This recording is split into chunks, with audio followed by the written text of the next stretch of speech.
శ్రీ గురుభ్యో నమ. శ్రీ సాయి సన్నిధి. దామోదర్ రాస్నే. అహ్మద్నగర్ ప్రాంతంలో మొదట సాయిని గురించి తెలుసుకుని వారికి భక్తుడై వారి కృపను పొందిన ధన్యజీవి దామోదర్ సావల్ రాస్నే. అతడు మొదట ఎంతో పేదవాడు, గాజులమ్ముకొని జీవిస్తుండేవాడు. కొంతకాలానికి అదృష్టం కలిసి వచ్చి ఇతడు ధనికుడయ్యాడు. ఎంతకాలానికి సంతానం కలుగకపోయేసరికి అతడు రెండవ వివాహం చేసుకున్నాడు. అయినా సంతానం కలగలేదు. ప్రఖ్యాత జ్యోతిష్కులను సంప్రదిస్తే అతని జాతకంలో సంతానం కలిగే అవకాశమే లేదని చెప్పారు. అప్పుడతడు సాయి గురించి విని 1895లో షిరిడీ దర్శించాడు. 1900 ప్రాంతంలో ఒకసారి అతడు షిరిడీ చేరడానికి ముందే బాబాకెవరో బుట్ట నిండా మామిడి పండ్లు పంపారు. ఆయన వాటి నుండి 8 పండ్లు ముందుగా వేరుగా తీసిపెట్టి అతడు షిరిడీ చేరాక ప్రసాదంగా ఇచ్చి ఆశీర్వదించడం వల్ల ఇతనికి సంతానం కలిగిందని చరిత్రలో తెలుసుకున్నాము. అంటే ఇతని విషయంలో గ్రహబలాన్ని సాయి అనుగ్రహ బలం రద్దు చేసిందన్నమాట. దామోదర్ రస్నే ఇలా చెప్పాడు.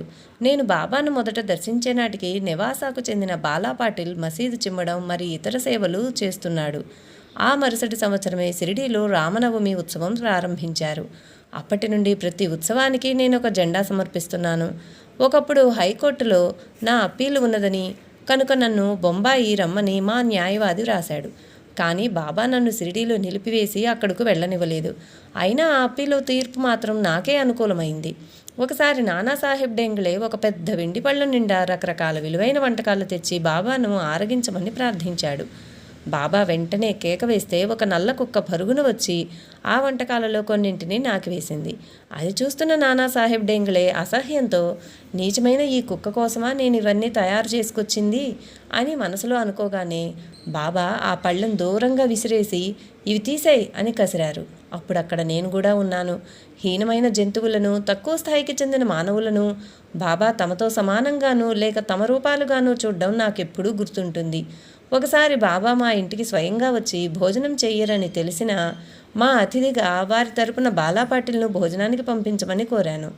ఈ బాలాపాటిల్ తక్కువ వర్ణానికి చెందినవాడు. బాబా నా ప్రార్థన మన్నిస్తూ, వీణ్ణి మాత్రం చీచీ అని చీదరించుకోవద్దు, నీవు భోజనం చేసే చోటుకు దూరంగా అతనికి భోజనం పెట్టి కించపరచవద్దు అన్నారు. అందుకు నేను అంగీకరించాను. పంచభక్ష పరమాన్నాలు సిద్ధమయ్యాక బాబా కోసం ప్రత్యేకంగా ఒక పళ్ళెం వేసి వంటకాలన్నీ వడ్డించి బాబా భోజనానికి రండి అని కేకవేశాను. వెంటనే ఒక నల్ల కుక్క వచ్చి ఆ పళ్ళెంలోదంతా తినివేసింది. దాని భోజనం అయిందాకా నేను భక్తితో సగౌరవంగా వేచి ఉండి తరువాత ఇతరులకు భోజనం పెట్టిన తరువాతనే నేను భోంచేశాను.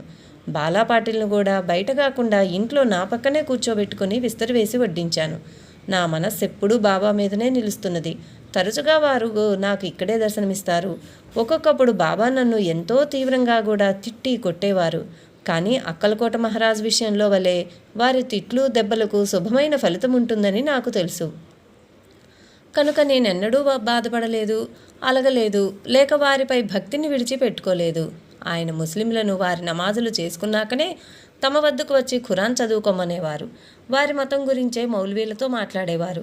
ఒకప్పుడు ఒక బ్రోకర్ నన్ను బొంబాయిలో ప్రతి వ్యాపారం చెయ్యమని, నేనెవరితోనూ భాగం పెట్టుకొనకుండా సొంతంగా వ్యాపారం చేయమని చెప్పాడు. అప్పుడు నేను బాబా వద్దకు వెళ్ళి నాకొచ్చే లాభాలలో వారికి కూడా వాటా పెడతానని మనసులో అనుకుంటూ వారి పాదాలెత్తుతున్నాను. ఆ సమయంలో నేను, మహల్సాపతి, బాబా మాత్రమే ఉన్నాం. అప్పుడు బాబా, లాభంలో వాటాలు తీసుకోవటం వంటి సాంసారిక విషయాల్లో ఇరుక్కోవడం నాకు ఇష్టం లేదు అని స్పష్టంగా చెప్పేశారు. కనుక నేను ఆ ఆలోచన మానుకున్నాను. మరొకసారి నేను షిరిడీ వెళ్ళి బాబాను నన్ను ధాన్యం వ్యాపారం చేసుకోమంటారా అని అడిగాను. ధరలు పడిపోతాయని, నేను ఆ వ్యాపారం చేస్తే కొనిన వెల కంటే తక్కువ అమ్ముకోవాల్సి వస్తుందని ఆయన చెప్పారు. నేను ఆ తలంపు విడిచిపెట్టాను. కానీ ముందుగా బాబా చెప్పింది మిత్రుడైన ఒక వర్తకునికి చెప్పాను. అతడు అటు తర్వాత చాలా రోజుల వరకు ధాన్యం ధర ఎలా పెరుగుతున్నదో నాకు చూపి బాబా చెప్పిన మాట తప్పైపోయిందన్నాడు. కానీ శ్రావణ మాసంలో మంచి వర్షాలు పడ్డాయి. ధాన్యం ధరలు అకస్మాత్తుగా పడిపోయి ఆ వ్యాపారస్తులకు ఎంతో నష్టం కలిగింది. నాకట్టి దుస్థితి కలగకుండా బాబా నన్ను కాపాడారు. అందుకే బాబా అనుమతి పొందకుండా నేను ఏ వ్యవహారమూ ప్రారంభించేవాడిని కాను. ఆయన సశరీరులుగా ఉన్నప్పుడు నేను షిరిడీకెళ్ళి నా మనసులోనే వారిని అడుగుతుండేవాడిని. 1918 సంవత్సరం తర్వాత కూడా చీట్లు వేసి వారి అనుమతి కోరుతుంటాను. ఇప్పటికీ ఆయన నాకు కర్తవ్యం తెలుపుతూనే ఉన్నారు. ఒకప్పుడు నేను వారి సన్నిధిలో ఇతరులందరితో పాటు కూర్చుని ఉన్నప్పుడు నా మనసులో 2 ప్రశ్నలు తలెత్తాయి. ఆ రెంటికి ఆయన సమాధానం ఇచ్చారు. నా రెండవ ప్రశ్న నా గురించినదే. బాబా సమాధి చెందితే నాకు దిక్కెవరు, నా గతేమిటి అన్నదే. దీనికి బాబా వారిని నేను తలుచుకున్న క్షణంలోనే నా చెంతనుంటానన్నారు. ఆ మాట వారు 1918కి ముందు తర్వాత కూడా నిలుపుకుంటున్నారు. ఆయన ఇప్పటికీ నా చెంత నుండి నడిపిస్తున్నారు. 1910వ సంవత్సరంలో నా సోదరుడు నా నుండి వేరుపడ్డాడు. నా సోదరి మరణించింది. నా ఇంట దొంగతనమై పోలీసు విచారణ జరగడంతో అప్పుడు నా మనసు ఎంతో కలత చెంది ఉన్నది. నా సోదరి మరణించినందుకే నా మనస్సు ఎంతో తారుమారైంది. నాకిక జీవితము సుఖాలు ఏవీ పట్టలేదు. నేను బాబా వద్దకు వెళ్ళినప్పుడు వారు ఉపదేశ వాక్యాలతో నన్ను ఊరడించి అప్పా కులకర్ణి ఇంట చందన భోజనాదులు నాకు పెట్టించారు. అప్పుడే మా ఇంట దొంగతనం కూడా జరిగింది. 30 సంవత్సరాల నుండి నాతో స్నేహంగా ఉన్న ఒకడు నా భార్య పెళ్లి బులాకీతో పాటు ఆమె నగల పెట్టె దొంగిలించాడు. నేను బాబా పట్టం ముందు కూర్చొని దుఃఖించాను. ఆ వ్యక్తి ఆ నగల పెట్టె తిరిగి ఇచ్చి క్షమాపణ వేడుకున్నాడు. దౌలత్ షా. బాబా అనుగ్రహంతో దామోదర్ రస్నేకు పుట్టిన మొదటి కుమారుడు నానాసాహెబ్ రస్నే ఉరఫ్ దౌలత్ షా ఇలా చెప్పారు. నా 5వ ఏట నాకు పుట్టు వెంట్రుకలు తీయించడానికి, అక్షరాభ్యాసం చేయించడానికి నన్ను షిరిడీకి తీసుకెళ్లారు. అప్పుడు బాబా నా చేయి పట్టుకుని పలక మీద హరి మొదలైన అక్షరాలు రాయించారు. అటు తర్వాత నన్ను షిరిడీలో ఉన్న పాఠశాల వద్దకు తీసుకెళ్లారు. నా 7వ ఏట షిరిడీలో ఒకరోజు బాబా పాదాలు ఒత్తుతున్నాను. ఆ సమయంలో పిల్లలందరికీ బాబా మిఠాయిలు పంచసాగారు. నా దృష్టి వాటిపైకి మరలి వారి పాదాలు వత్తడం మర్చాను. మా అమ్మ నన్ను 2 దెబ్బలు కొట్టి, నీవు బుద్ధి మిఠాయిలపై పెట్టి బాబా సేవను అశ్రద్ధ చేస్తున్నావు అన్నది. వెంటనే బాబా కోపంతో, ఇంత పెద్దదానివి ఎందుకు ఆ పిల్లవాడిని కొడతావు అని కసిరారు. అప్పుడు ఆమె బాబా సేవ చేసే సద్బుద్ధి నాకు ప్రసాదించమని బాబాను ప్రార్థించింది. అప్పుడు బాబా, ఈ పిల్లవాడు నా సేవ బాగానే చేస్తాడు. భగవంతుడు వీడికి శుభమైన కోరికలు అనుగ్రహిస్తాడు. భయం లేదు, వాణ్ణి కొట్టవద్దు అన్నారు. నా 12వ ఏట బంధువులొకరితో కలిసి షిరిడీ వెళ్ళాను. అప్పుడు మా వద్ద 100 రూపాయలు ఉన్నాయి. బాబా ఒకసారి 10 రూపాయలు, తర్వాత 15 రూపాయలు ఇలా దక్షిణ తీసేసుకున్నాక మా బంధువు వద్ద 25 రూపాయలు మాత్రం మిగిలాయి.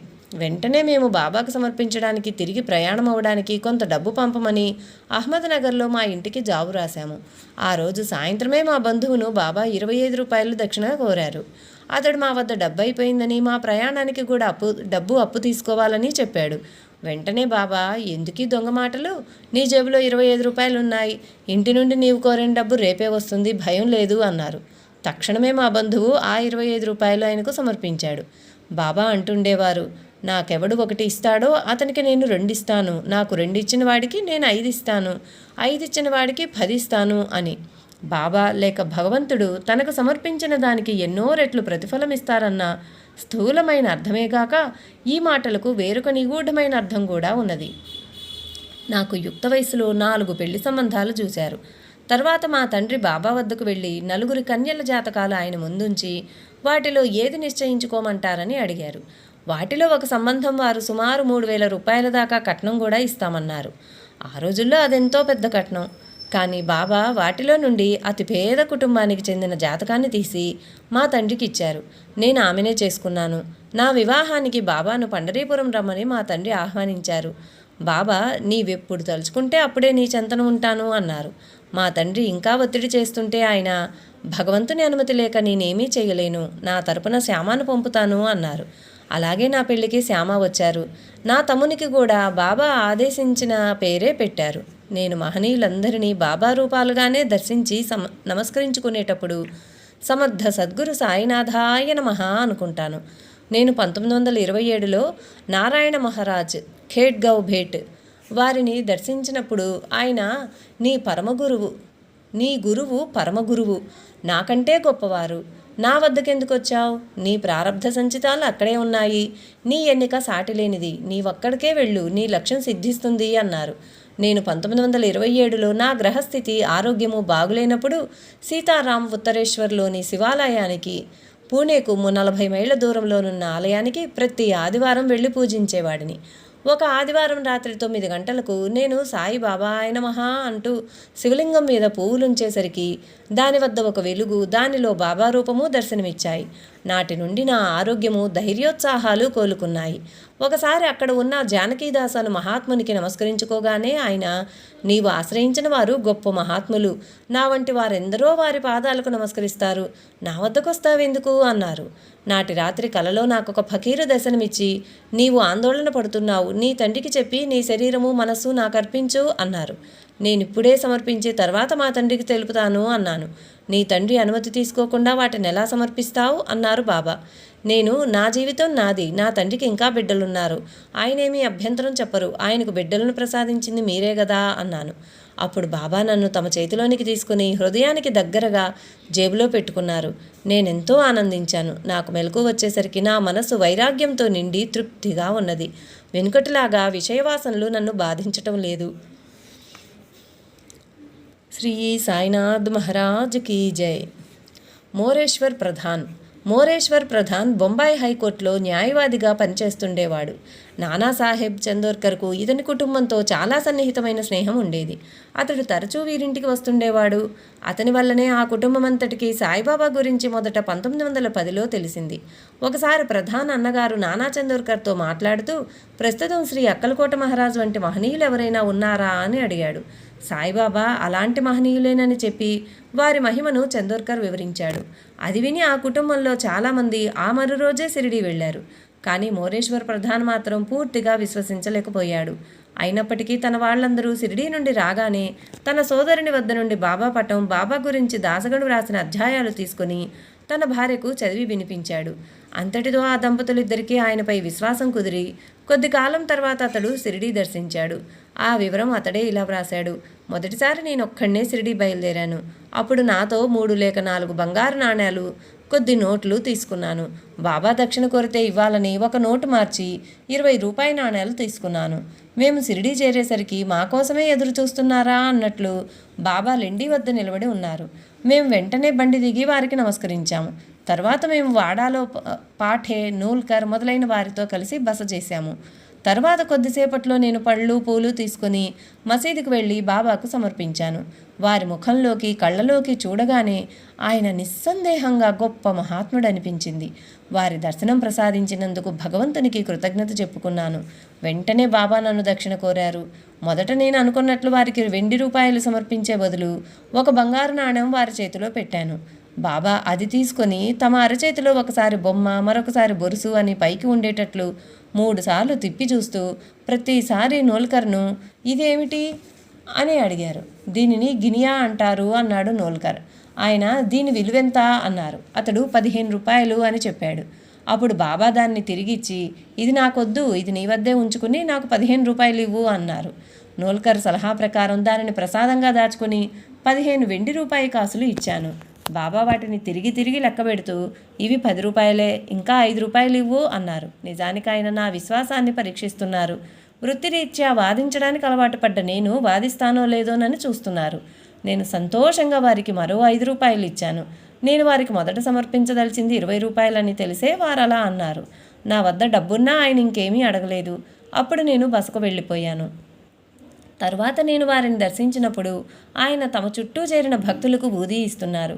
దూరంగా నిల్చున్న నన్ను చూచి దగ్గరకు రమ్మని సైగ చేసి, బాబు 2 లేక 4 రోజుల్లో అంతా బాగైపోతుందిలే అని చెప్పి నాకు ఊది ఇచ్చారు. అది తీసుకొని నేను వచ్చేశాను. నా పట్ల వారి ఆదరణ చూచి అందరూ ఆశ్చర్యపోయారు. తర్వాత నోల్కర్, శ్రీమతి జోగ్ నా వద్దకొచ్చారు. నోల్కర్ సంతోషంతో నన్ను కౌగిలించుకున్నాడు. బాబా వద్ద నాకంత ఆదరణ లభించడానికి నేనే గ్రంథపారాయణ చేస్తానని అడిగింది శ్రీమతి జోగ్. నేను ప్రత్యేకంగా ఏమీ చేయనని చెప్పాను. నేను ఆ మరు రోజే తిరుగు ప్రయాణానికి సెలవు కోరితే రేపు వెళ్ళు అన్నారు. కానీ అలానే నన్ను అక్కడ 8 రోజులు ఉంచేశారు. మరు రోజు నేను బాబాకు ప్రత్యేకంగా భిక్ష ఏర్పాటు చేస్తూ దానికి ఎవరిని పిలవాలో, ఏ వంటకాలు సిద్ధం చేయాలో వారిని అడిగాను.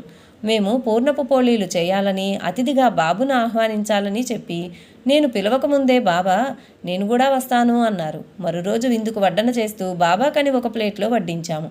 ఇంతలో ఒక కాకి వచ్చి అందులోని పోళీ తీసుకుపోయింది. ఆ రూపంలో బాబాయే వచ్చారని అందరూ సంతోషంతో జైకొట్టారు. నాటి సాయంత్రం బాబా తమ శరీరంలో ఒకవైపు స్పృశించుకుంటూ, ఈ ప్రక్కంతా భరించలేనంత నొప్పిగా ఉంది, 4 రోజుల్లో తగ్గిపోతుందిలే అన్నారు. అది వారిని చూడ్డానికి వారు ఆరోగ్యంగానే ఉండడం వల్ల వారి భావమేమో ఎవరికీ అర్థం కాలేదు. ఒక గురువారం నాడు ఎందరికో సంతర్పణ చేయడానికి ఒక హండాలో బాబా వంట చేస్తున్నారు. ఆయన మసీదు నుండి అందరినీ బయటకు తరిమేసి హండా దగ్గర ఒక్కరే ఉన్నారు. అప్పుడు నేను, చందోర్కర్ గారి 2 అబ్బాయిలు మసీదు ప్రవేశిస్తుంటే చూచి మాకేం జరుగుతుందోనని అందరూ భయపడ్డారు. బాబా కోపగించకపోగా మాకు ప్రత్యేక దర్శనం ఇవ్వడానికే అందరినీ పంపేశారా అన్నట్లు ఎంతో ప్రేమగా ఆదరించారు. కొద్దిసేపట్లో తమలో తాము ఏదో పాడుకుంటున్నారు. ఆయన 3వసారి గొణుగుతున్నప్పుడు काय रे आपला काय म्हणावे శ్రీరామ్ జయరామ్ జై జయరామ్, ఏమిరా మనసులో శ్రీరామ్ జయరామ్ జై జయరామ్ అని స్మరించుకో అని వినిపించింది. వెంటనే నేను భావావేశంలో వారి పాదాలపై శిరస్సుంచి కన్నీరు కార్చాను. కారణం మా కులగురువు హరిబువ్వా గారు నాకు ఉపదేశించిన మంత్రం అదే. నేను అడగకపోయినా దానిపై నాలో తిరిగి శ్రద్ధ కలిగించి బాబా నా ఆధ్యాత్మిక శ్రేయస్సుకు దోహదం చేస్తున్నారు. హండాలోని వంటకం బాగా ఉడుకుతుంటే బాబా కేవలం తమ చేత్తోనే కలియబెడుతూ గడ్డలు కట్టకుండా చూస్తున్నారు. అయినా వారి చేయి కాలలేదు. అకస్మాత్తుగా నాటి మధ్యాహ్నం బాబా మా ముగ్గురిని లిండీకి తీసుకువెళ్లారు. అక్కడ నేలలో చిన్న గుంటలు చేసి నా చేత కొద్ది విత్తనాలు పెట్టించి వాటిపై మట్టి కప్పి నీరు పోయించారు. తర్వాత మేము మసీదుకు తిరిగి వచ్చాము. 7-8 సంవత్సరాల తర్వాత, అంటే బాబా మహాసమాధి చెందిన కొద్ది కాలానికి నేనే లిండి తోటను కొనడం జరిగింది. వారం తర్వాత మేము తిరిగి వెళ్ళడానికి బాబా అనుమతించారు. అప్పుడే తీవ్రమైన గాలి వాన చెలరేగి పావుగంట సేపు వర్షం పడింది. మరికొంతసేపు వర్షం అలాగే పడితే కాల్వలు పొంగి నేను బొంబాయి వెళ్ళడం కష్టమవుతుందని, అప్పుడు బాబా నన్ను వెళ్ళనివ్వరని అనుకున్నాను. అప్పుడు బాబా ఆకాశం కేసి చూసి, అరే అల్లా, అభి బర్సాత్ పూరా కర్, మేరే బాల్ ఐచ్చే ఘర్ జానే వాలే హై, ఉన్కో సుఖసే జానే దో. ఓ భగవంతుడా, ఇక వర్షం చాలించు, నా బిడ్డలు ఇళ్లకు వెళ్ళాలి, వాళ్ళని సుఖంగా వెళ్ళని అన్నారు. వెంటనే వర్షం తగ్గిపోయింది. నేను బయలుదేరాను. ఇళ్లకు వెళ్ళేటప్పుడు అప్పటి వరకు భక్తులు ఊదీ మాత్రం తీసుకుని వెళ్ళేవారు. ఆరతి సమయంలోనే అందరూ పాదతీర్థం తీసుకునేవారు. బాబు ఒక పళ్ళెంలో బాబా పాదాలు కడిగి ఇంటికని తీర్థం సేకరించాడు. అది చూచి నేను కూడా ఇంటికి పాదతీర్థం తీసుకున్నాను. అప్పుడు బాబా నాతో, నీ వెంట నేను వస్తాను అన్నారు. మేము మన్మాడ్ స్టేషన్కి చేరాం. మా రైలుకి ఇంకా 4-5 గంటల సమయం ఉన్నది. కొద్దిసేపట్లో పంజాబ్ మెయిల్ వచ్చింది. నా వద్దనున్న టిక్కెట్లతో మేము ఆ రైలు ఎక్కకూడదు. కానీ మేము ఆ రైలు ఎక్కి 5 గంటల ముందుగా ఇల్లు చేరాము. మేము అలా చేయడం ఎంతో మంచిదైంది. బాబా తమ శరీరంలో ఒక ప్రక్క నొప్పిగా ఉన్నదన్న సమయంలో బొంబాయిలో మా అమ్మకు పక్షవాతం వచ్చింది.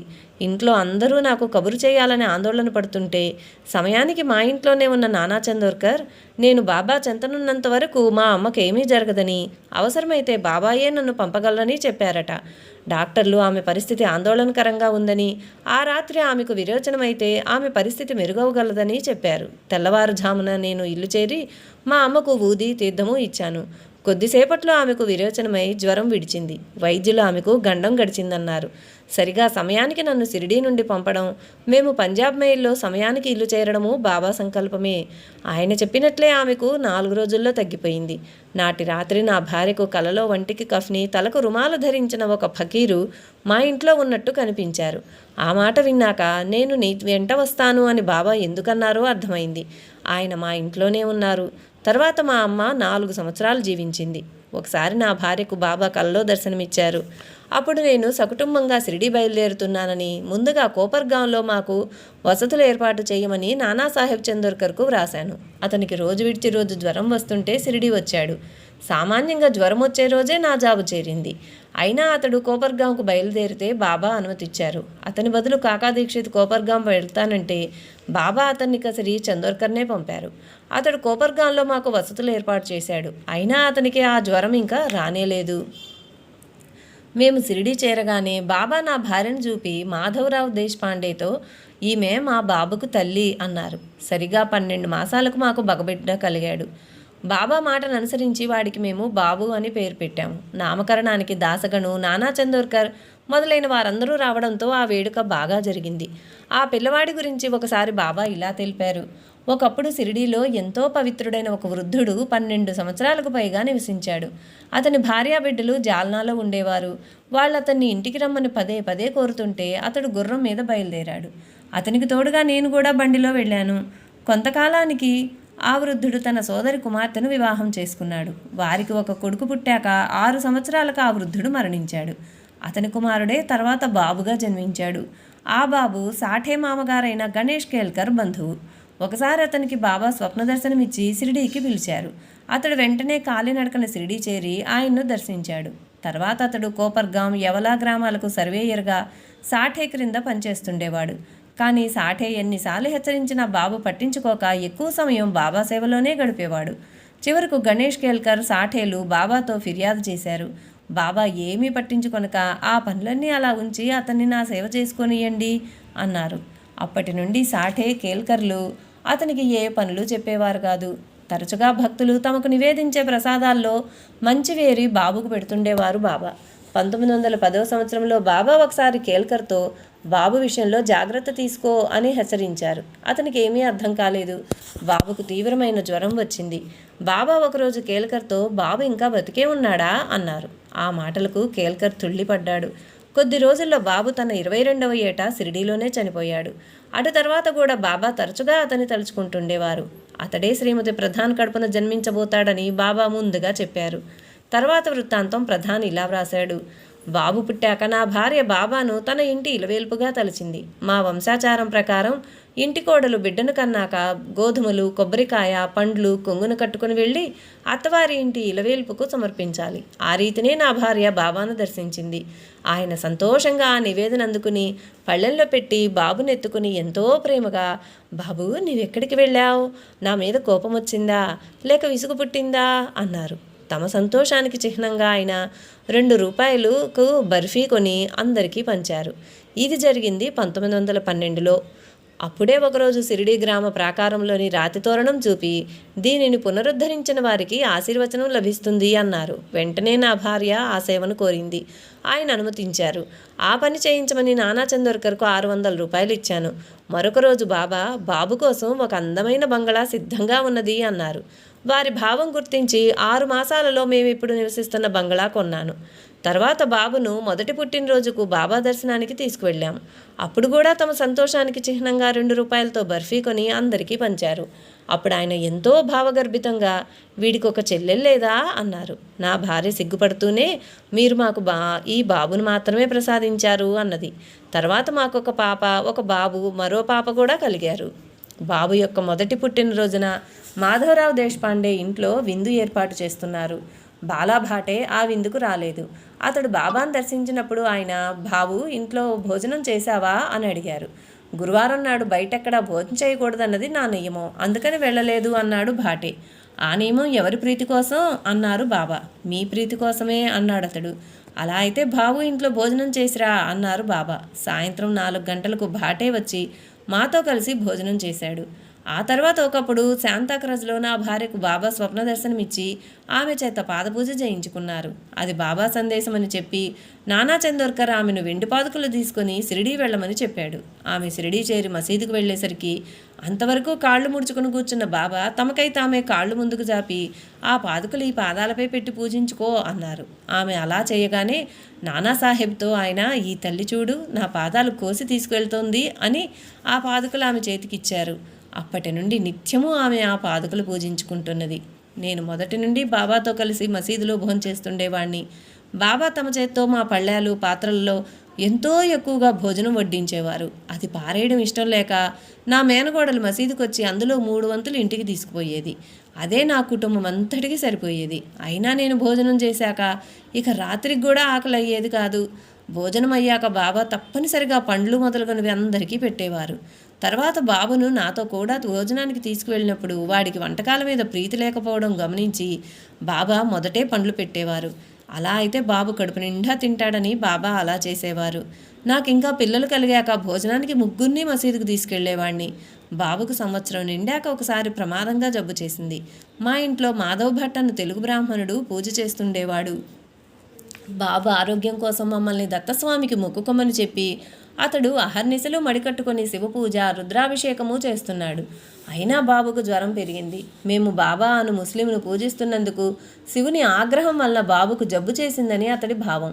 అతనికి ఒకనాటి రాత్రి ఒక స్వప్నం వచ్చింది. బాబా వంటి ముస్లిం ఒకరు చేతిలో కర్ర పట్టుకుని నా మంచం వద్దకొచ్చి నన్ను నిద్రలేపాక అతనితో, నీకేం తెలుసు, ఈ ఇల్లు నాది, ఈ బిడ్డనిచ్చింది నేనే, ఈ బాబుకొచ్చిన జబ్బు నీవు తగ్గించగలను అనుకుంటున్నావు, ఈ బిడ్డ నావాడు, నీకిప్పుడే నిరూపిస్తాను చూడు అంటూ మెట్లెక్కి పైకి వెళ్ళారట. మాధవ్ భట్ వెంటనే నిద్రలేచి మా మేడ మీదకు వచ్చి బాబా పటం చూచి తనకు స్వప్న దర్శనం ఇచ్చింది వారేనని గుర్తించి, నా స్వప్నం నిజమైతే బాబుకు జ్వరం సాయంత్రం 4 గంటలకల్లా తగ్గిపోవాలి. అలా అయితే మీరే దత్తాత్రేయులని నమ్ముతాను. షిరిడీ వచ్చి మీకు 108 రూపాయల దక్షిణ సమర్పించుకుంటానని ప్రార్థించాడు. గంట సేపట్లో బాబుకు జ్వరం దగ్గు తగ్గిపోయి హుషారుగా ఉన్నాడు. దత్తాత్రేయుడే సాయిబాబా అని విశ్వసించి భట్టు త్వరలో షిరిడీ వెళ్ళాడు. అతన్ని చూస్తూనే బాబా ఆ పక్కవారితో, వీడు నన్ను కుక్క, పిల్లి, ముస్లిం అంటూ నిందిస్తాడు అన్నారు. వారి సర్వజ్ఞత్వానికి ఆశ్చర్యపడి భట్ ఆయన పాదాల మీద పడి నమస్కరించి 108 రూపాయలు దక్షిణ సమర్పించాడు. సాయి నవ్వుతూ శ్యామతో, ఈ భట్ రోజుకు నన్ను ఎన్నిసార్లు పూజిస్తుంటాడో అన్నారు. అతడు ఎక్కువ దక్షిణ సమర్పించాడని శ్యామ అనగానే, సాయి, ఈ సొమ్ము ఇతనికి ఒక లెక్కలోనిదా, తర్వాత ఇతడు దీనికి 10 రెట్లు ఇస్తాడు అన్నారు. నిజమే. భట్టు తన మనసులో తనకు 1 సంవత్సరంలోగా కొడుకు కలిగితే ఆయనకు 1000 రూపాయలు దక్షిణ సమర్పించుకుంటానని మొక్కుకున్నాడు. సంవత్సరంలోగా భట్టుకు పుత్రుడు కలిగాడు. అతడు సాయికి 1008 రూపాయలు దక్షిణగా సమర్పించుకున్నాడు. అతడు బాబాను దత్తమూర్తిగా భావించి పూజించడమే గాక తన గ్రామంలో అతని సోదరుడు కట్టించిన దత్తమందిరంలో బాబా పటం కూడా ప్రతిష్ఠించాడు. బాబా ఒకప్పుడు నానా భార్యతో, ఎవరైనా మనతో 10 మాటలు మాట్లాడినా మనం సమాధానం అంటూ ఇవ్వదలిస్తే 1 మాటలో బదులు చెప్పాలి. ఎవరితోనూ తగువులాడవద్దు, పోటీ పడవద్దు అని చెప్పారు. నేను చివరిసారిగా బాబాను 1918లో దర్శించి 32 రోజులు షిరిడీలో ఉన్నాను. ఒకరోజు మేమంతా బాబాను ఛత్రచామరాలతో లెండి వరకు సాగనంపి వారిని అక్కడ విడిచి తిరిగి వచ్చాము. అప్పుడు ఆయన నన్నొక్కడిని తమ చెంతకు పిలిచి నా తలపై చేయి పెట్టి ఆశీర్వదించి, బాబు, నేను ఒకటి అడుగుతాను, చేస్తావా అన్నారు. చేస్తాను అన్నాను. అప్పుడు ఆయన నాకు 100 రూపాయలు సంచిలో పెట్టి మెదలకుండా మసీదుకు తెచ్చి ఇవ్వు అన్నారు. అప్పుడు ఆయన నాకు అంతుబట్టని రీతిన కొన్ని సైగలు చేశారు. అవి మిన్ను విరిగి మీద పడ్డా నీవు భయపడనక్కర్లేదు, నేను నీతోనే ఉన్నాను అన్న భావాన్ని సూచించేవిగా ఉన్నాయి. నేను మొదట వారిని దర్శించినప్పుడు వారు నాతో, నీవు సమర్పించిన చిలుమునే గత 6 సంవత్సరాలుగా ఉపయోగిస్తున్నాను అన్నారు. దాని భావమేమో నాకు అంతుపట్టలేదు. 1916 సంవత్సరంలో షిరిడీలోనే బూటి 2వ వివాహం చేసుకున్నప్పుడు నేను కూడా అక్కడే ఉన్నాను. శ్రీమతి ప్రధాన్ ఇలా వ్రాసింది, ఒకసారి మా బాబుకు టైఫాయిడ్ జ్వరం వచ్చి అప్పుడే తగ్గింది. ఆ స్థితిలో వాడిని ప్రయాణం చేయించకూడదని డాక్టర్లు చెప్పాడు. అయినా షిరిడీ తీసుకువెళ్ళాము. రైల్లో వాడు అస్వస్థతగా ఉన్నాడు. మా బాబు లేచి కూర్చొని కూడా లేక పడుకునే ఉన్నాడు. నా పిచ్చితనం చూచి అందరూ నవ్వుతారేమోనని భయమేసింది. మేము బాబా సన్నిధి చేరగానే వాడు లేచి నిల్చున్నాడు. అప్పుడు బాబా నాతో, ఇంక నిన్ను చూచి ఎవరూ నవ్వర్లే అన్నారు. రైల్లో ప్రయాణం చేస్తున్నప్పుడు మాకు వచ్చిన ఆలోచనలు కూడా బాబాకు తెలుసు. శ్రీ సాయినాథ్ మహారాజ్కి జై. లైక్ చేయండి, షేర్ చేయండి, సబ్స్క్రైబ్ చేయండి. కొత్తగా సబ్స్క్రైబ్ చేసిన వారు పక్కనే ఉన్న బెల్ ఐకాన్ ప్రెస్ చేసి ఆల్ అని ప్రెస్ చేస్తే నా నోటిఫికేషన్స్ వెంటనే మీకు అందుతాయి. Thank you.